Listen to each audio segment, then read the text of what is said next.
देख लो, ये देख लो ना यार, ये कल का ही देख लो ना। सोनू सूद जिस टाइम पूरे भारत के अंदर लोग जान की भीख मांग रहे थे, जिस टाइम वो देश के लोगों की सुरक्षा कर रहा था, लोगों की जान बचा रहा था, और उस समय मोदी जी अपने घर के अंदर बिस्तर के अंदर पड़ के सोए हुए थे।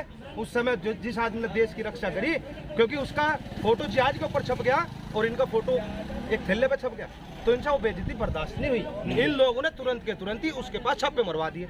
ये दो आदमी, एक तो गंजा मोटू, एक तो गंजा मोटू, मोदी का, एक तो गंजा मोटू और एक मोदी, ये दोनों ने देश को बर्बाद कर दिया। और अगर आज ये अनुमान लगाते हैं इस चीज का, क्या लगा भाई इसको मोटू ये बोलते हैं गंजे टकले को, क्या लगे देश का चाणक्य है, वो चाणक्य नहीं है। क्योंकि आज भी नहीं समझ रहे, क्योंकि अंधभक्त तो ये कहते हैं कि हमारा पिताजी बिल्कुल ठीक कर रहा है। उन्हें ये नहीं पता कि जो काम हिटलर ने करा था वो काम ये कर रहा है। जब हिटलर ने जर्मनी को बर्बाद कर दिया था, तब जाकर के उन लोगों की आंख खुली थी, और वही काम आज हो रहा है कि आज भारत को बर्बाद करने में इस मोदी ने कोई रड़क नहीं छोड़ी।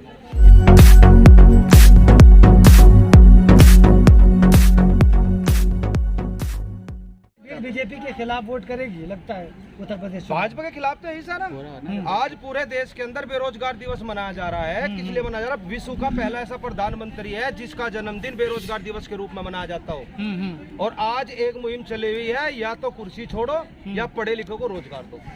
आज पूरे देश में ट्रेंड चला हुआ है, बेरोजगार दिवस के रूप में मनाया जा रहा है। विश्व का पहला ऐसा प्रधानमंत्री है जिसे बेरोजगार दिवस के रूप में मनाया जा रहा है, जिसका केक काटा जा रहा है, उसकी तस्वीर कोई फर्क नहीं पड़ा। पिछले साल भी युवाओं ने इसी तरह बेरोजगार दिवस मनाया था। देखिए, जब सरकार तानाशाह हो जाती है ना, उसको ये लगता है कि फर्क नहीं पड़ रहा। फर्क पड़ा हुआ है। सरकार डरी हुई है, सहमी हुई है, उसको पता है कि तेरे साथ क्या होने वाला है। लेकिन वो चीज क्या है, आज के समय Bharatiya Janata party echo chamber में फंस चुकी है। इको चैम्बर जानते हैं क्या है? क्या है इको चैम्बर? वो है जो हम बोलते हैं वही हमें सुनाई देता है। जैसे हरियाणा के अंदर भारतीय जनता पार्टी ने कहा, क्या लगा भाई अब की बार 70 पार, सुनाई दिया 70 पार, अब की बार 300 पार, अब की बार 500 पार, तो उन्हें अपनी आवाज खुद सुनाई दे रही है। ये इको चैम्बर है, और इको चैम्बर इन लोगों को बर्बाद कर देगा। आज के समय भारतीय जनता पार्टी इतने बुरे इको चैम्बर में फंस चुकी है, क्योंकि उनके ही लोग वही झंडा उठा करके वहीं पे जितनी मीडिया है उन्हीं से सर्वे करती है। उत्तर प्रदेश बता देगा कि इस भाजपा का कुछ नहीं चलने वाला है देश के अंदर। किसान आंदोलन से क्यों नहीं जुड़ रहे हैं? जो बेरोजगार युवा हैं, 15-15 लाख ट्वीट कर रहे हैं, क्यों नहीं आंदोलन से जुड़ रहे हैं? देखिए, उनका आंदोलन, उनकी लड़ाई अपने अधिकारों के लिए लड़ाई है। यहाँ किसानों की लड़ाई अपने धर्म के लिए लड़ाई है। और गीता में भगवान श्री कृष्ण ने कहा है कि तुम अपने धर्म की रक्षा करो, धर्म तुम्हारी रक्षा स्वयं करेगा। हम अपने धर्म की रक्षा कर रहे हैं। यहाँ पे जो हमारे कृषि, ये 3 काले कानून हमारे ऊपर ला करके उन्होंने थोपे हैं, हम अपने धर्म की, अपनी कृषि की, अपने खेत की सुरक्षा कर रहे हैं, क्योंकि खेती हमारा धर्म है। और जो नौजवान युवा है, जो बेरोजगार हो चुके हैं, वो सरकार से अपना सवाल कर रहे हैं कि हमें रोजगार दो या कुर्सी छोड़ दो। दो में से एक काम तो करना पड़ेगा सरकार को, क्योंकि नौजवानों की क्योंकि आपने आंकड़े देखे होंगे 19 और 20 के, कि लगभग 2 करोड़ लोगों की नौकरियां चली गई। उसका जिम्मेदार कौन है? उसकी जिम्मेदार ये सरकार है। इस सरकार ने इस देश को बर्बाद कर दिया, खड्डे में ला करके धकेल दिया। और आज ये लोग बात करते हैं कि हमने देश का विकास कर दिया। देश की एक एक पाई को बेच करके रख दिया इन लोगों ने। हर चीज को निजीकरण का रूप दे रहे हैं। ये काम तो वो होगा कि जैसे जो लोग कहते हैं ना कि निजीकरण कहाँ हो गया, निजीकरण ये चीज है कि जैसे 27,000 रुपए की सैलरी लेकर के और उस स्लिप पे साइन करा करके 7,000 रुपए सैलरी हाथ में आए, ये निजीकरण है।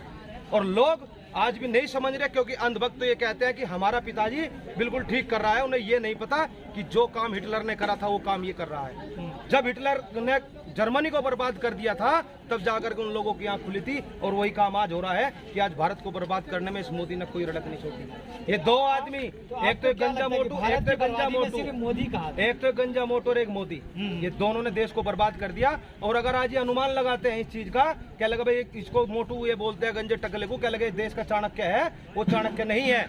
क्योंकि ये खरीद फरोख्त करने वाले को चाणक्य नहीं कहा जाता, तो दलाल कहा जाता है। सरकार की रणनीति में मीडिया का रोल क्या मानते हैं आप? मीडिया देखे, जो सोशल मीडिया काम कर रही है वो बहुत अच्छे से काम कर रही है। हाँ। लेकिन जो गोदी मीडिया, जिसको खरीद लिया गया, जिसके गले पे बंदूक का पहरा हो चुका है, वो मीडिया अपनी जबान नहीं काट सकती और चाहते हुए भी नहीं निकाल सकती। नहीं तो उनको भी डर है ना, जैसे कुछ संस्था जो है सरकार के खिलाफ बोलती है तो उस पर ईडी का छापा होता है, फिर सीबीआई जांच करने लगती है। देख लो, ये देख लो ना यार, ये कल का ही देख लो ना। सोनू सूद जिस टाइम पूरे भारत के अंदर लोग जान की भीख मांग रहे थे, जिस टाइम वो देश के लोगों की सुरक्षा कर रहा था, लोगों की जान बचा रहा था, और उस समय मोदी जी अपने घर के अंदर बिस्तर के अंदर पड़ के सोए हुए थे।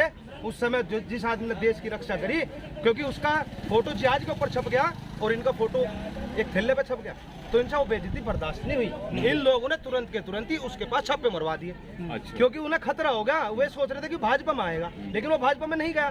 तो आज उनको अपना अपमान सहन नहीं हो रहा, इसलिए सोनू सूद के ऊपर छापे लगवा छापा इसलिए मारा गया है कि कहां से उन्होंने इतना सारा किया है, इस चीज की जांच। तो पकड़ क्यों ना लिया, जांच करके इस चीज की जांच जेल क्यों ना भेज दिया? ये ये सिर्फ प्रेशराइज करते हैं। जैसे उत्तर प्रदेश के अंदर एक आईपीएस ने ये कहा था कि अल्लाह मैं योगी जी के सामने चुनाव लड़ूंगा, वो उसको प्रताप ठाकुर को उन्हें जबरदस्ती जेल में डाल दिया। और रही बात उत्तर प्रदेश, यहाँ दिल्ली के अंदर भी, दिल्ली के अंदर जो कमिश्नर लाया गया, वो कमिश्नर वही कमिश्नर है जो गुजरात के अंदर था, जिसने गोधरा कांड कराया था। तो इससे क्या समझे, क्योंकि और किसी के बस की किसानों को छेड़ना नहीं है, तो उसको प्री प्लानिंग उसको यहाँ बैठाया गया है ताकि वो किसानों के आंदोलन में कुछ न कुछ ऐसा काम कर दे कि गोधरा कांड जैसी घटना कर दे। लेकिन ये किसान समझदार है, जिस दिन इन लोगों ने ऐसी हरकत कर दी, पूरे देश का किसान इस सरकार को उठा उठा के फेंक देगा। इस मोदी को अपनी आत्महत्या करनी पड़ेगी। हिटलर ने अपनी आत्महत्या करी, इसको भी आत्महत्या करनी पड़ेगी। भारत बंद को लेके क्या तैयारी है? देखिए, पूरे देश में जोरों शोरों से तैयारी चली हुई है। जैसे आज पूरे देश में बेरोजगार दिवस मनाया जा रहा है, उसी तरीके से भारत बंद का आह्वान पूरे भारत में किया जा रहा है। भारत बंद रहेगा, पूरा पाई पाई बंद रहेगी। और ये भाजपा जो अपनी चाल चलना चाह रही है वो कामयाब नहीं हो सकती, क्योंकि अंधभक्त आकर के इसमें विरोध प्रदर्शन करने का प्रयास करेंगे और उस चीज से सरकार के मनसूबों को पता चल जाएगा कि ये सरकार कितनी निकम्मी और कितनी घटिया सरकार है। भारत बंद आपने कई बार कर लिया, कई बार रेल रोक ली, रोड रोक ली, लेकिन नतीजा तो कुछ नहीं निकला। और ज्यादातर देखने को मिला कि विफल ही रही है जितने।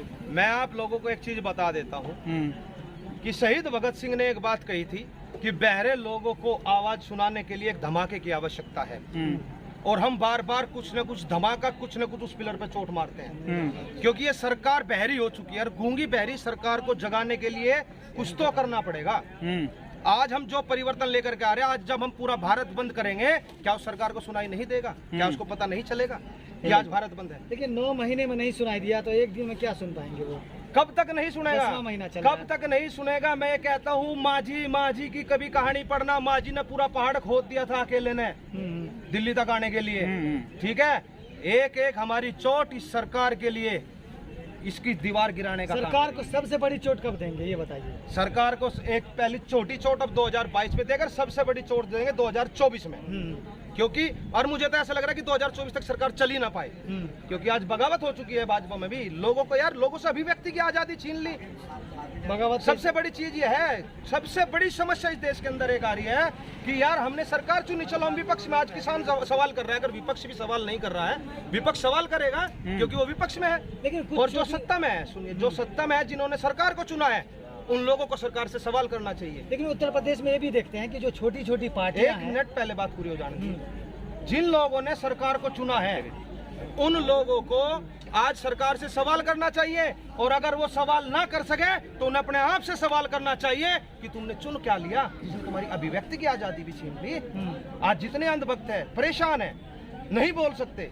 लेकिन ये सब चीज आपको किसान पर जब समस्या आई तभी सूझा, उससे पहले क्यों नहीं सूझा था? उससे पहले पता नहीं चल रहा था कि ये जो सरकार है अभिव्यक्ति की आजादी छीन रही है। देखिए, जब एक बार आदमी किसी को चुन लेता है, हर किसी को अवसर दिया जाता है। और अगर आज भारतीय जनता पार्टी इस घमंड में बैठी है कि इसको समाप्त नहीं किया जा सकता, जब 70 साल में कांग्रेस समाप्त हो सकती है, तो भाजपा क्यों नहीं? ऐसा क्या वरदान लेकर के आए हैं प्रभु से? ये इस देश की सबसे निकम्मी घटिया सरकार है और इस सरकार को यहाँ से जाना पड़ेगा, इसको उखाड़ फेंका गया। लेकिन एक और चुनौती है, जैसे उत्तर प्रदेश में छोटी छोटी पार्टियां कहती हैं कि हम किसानों के साथ हैं, लेकिन वो जो है चुनाव में गठबंधन करने जा रही है बीजेपी से, तो कैसे किसानों के साथ वो छोटी पार्टियां? देखिए, हर किसी का दल एक अलग अलग दल होता है, ठीक है। कौन आदमी किसके विचार कहाँ मिल रहे हैं और पार्टियां कहाँ अपने मतलब के लिए कहाँ अपना उल्लू सीधा करेगी। मैं तो यही कहना चाहता हूँ कि जितनी भी ये पार्टियां हैं, जो भी ये पार्टियां हैं, ये सब मिली जुली भगत है। एक ही पहलू के दो सिक्के हैं और दोनों के दोनों अदल बदल करके ये सारे काम करते हैं। लेकिन आज किसान जाग चुका है